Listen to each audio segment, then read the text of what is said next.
Hello, everyone. Welcome back to Talk Emmi. I'm Emmy, and this is the place where we practice real, everyday English in a relaxed and friendly way. And I'm Jack. We're really happy you're here with us today. Are you ready to improve your English step by step? Before we begin, Jack, let me ask you something. How's your day going so far? Is it busy, calm, or somewhere in between? I'd say it's busy but good.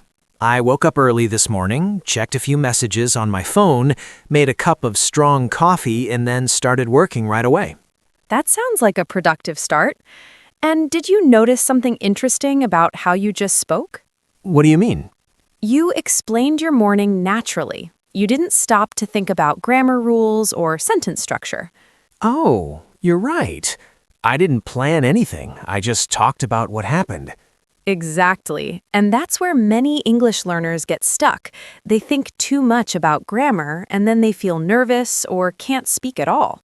Yes, I've seen that happen a lot. People try to be perfect, but real communication isn't about being perfect. It's about expressing your ideas clearly and confidently. That's a great point. So today, we want you to relax, feel comfortable, and learn something simple but very powerful. And that something is a small word, will. Let me ask you, Jack. When you hear the word will, what do you usually think about? Honestly, I usually think about the future, like tomorrow, next week, or even next year. That's what most learners think, and it's not wrong, but will is actually more interesting than just talking about the future. That's right. It's not only about the future, it's about making a decision right now about something in the future. I really like that idea, making a decision now about the future. It makes things much clearer. Let me give a simple example. If I suddenly feel thirsty, I might say, I'll get some water. That's perfect. You didn't plan that sentence earlier. You made the decision at that exact moment. Exactly. It was instant. I felt thirsty, and I decided right away. And that's why we often use will for quick decisions, things we decide in the moment. Let's try a few more examples. If someone knocks on the door, I might say, I'll open it. Or if your phone rings, you could say, I'll answer it. Right. These are all small, quick decisions we make without planning. Now, let's make it even more practical. Imagine your friend looks tired. You might say, I'll make you some tea. That's a nice one. It also shows kindness, not just a decision. Exactly. So will can also be used to offer help. Like, don't worry, I'll help you with your homework. Perfect example. And you can also use will to make promises. Yes, for example, I will call you later, or I will finish my work today. That's right. So today, we learned that will is not just about the future. It's about decisions, offers, and promises we make right now. And the best part? You don't need to overthink it. Just speak naturally, like we did. Exactly. Keep practicing, stay relaxed, and little by little, your English will improve. And we'll be here to help you every step of the way. And it's also very common to use will when we make promises, right? Absolutely. For example, if I say, I will call you, it sounds serious and dependable. It shows that I really intend to do it. Yes, and if you say, I won't forget, that feels even stronger. It sounds confident and reassuring.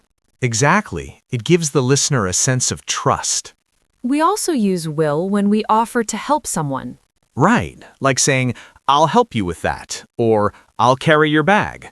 Those sentences sound warm and supportive. They show kindness, not just action. So let's quickly summarize what we've learned so far. We use will for future facts, quick decisions, promises, and offers. And the most important thing is that will is very natural. Native speakers use it all the time in everyday conversations. Now let's start with something very simple. Future facts. Okay, here's an easy example. Today is Sunday, tomorrow will be Monday. That's very simple and stress-free. You're just stating a fact about the future. Exactly. There's no emotion or sudden decision. It's just information. Here's another example. I will work from home tomorrow. That's short, clear, and natural. Anyone can understand it easily. Let's look at the structure. It's very simple. Subject plus will plus base verb. And the best part is that the verb doesn't change at all. There are no extra endings. Right. For example, I will go. She will study. They will arrive. You can see that the verb always stays in its basic form. That's why will is very learner-friendly. It's easy to remember and easy to use. Now, let's move on to quick decisions. Jack, do you plan every decision in your life? Not at all. Many decisions happen suddenly, in the moment. Exactly. That's when will becomes really useful. For example, imagine I suddenly feel hungry. I might say, I'll grab something to eat. That decision wasn't planned earlier. It happened right at that moment. Yes, it was completely spontaneous. Here's another situation. If it suddenly gets cold, what would you say? I'd probably say, I'll close the window. Perfect. That's a reaction to what's happening around you. Or if my phone rings, I might say, I'll answer it. These are all quick, natural responses. And that's how native speakers use will in real life. So remember, you don't need to overthink. Just react to the moment and speak naturally. Exactly. The more you practice, the more comfortable you'll feel using will. Keep it simple, stay relaxed, and your English will improve step by step. And we'll be right here learning with you. So remember, Jack, when you make a decision right now, the word you want to use is will. Right. Using will like that keeps your English natural and smooth. It doesn't sound forced or complicated. Exactly. And now let's move on to promises. Promises are more emotional. They show you care about someone or something. That's true. Imagine a friend comes to you and says, I'm really worried about tomorrow. In that moment, you could say, I'll be there for you.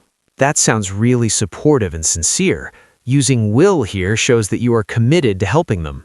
Another example. Someone says, please don't forget to bring the documents. You could reply, I won't forget.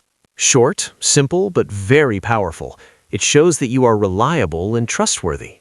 Yes, and notice, there's no need for a long explanation. Just a few words are enough. That makes it easy to use in real life. Now let's look at offers. Imagine I'm carrying a heavy bag. Then you could say, I'll help you with that. That sounds polite, friendly, and caring at the same time. Or if your phone battery is low, I might say, I'll call you later. Again, short, simple, and helpful. That's exactly how will works in daily conversations. So will isn't just for the future. It's for quick decisions, promises, and offers. Now, some learners ask about shall. Ah, yes. Here's the good news. You really don't need it for modern English. That's right. Most people just use will in everyday speech.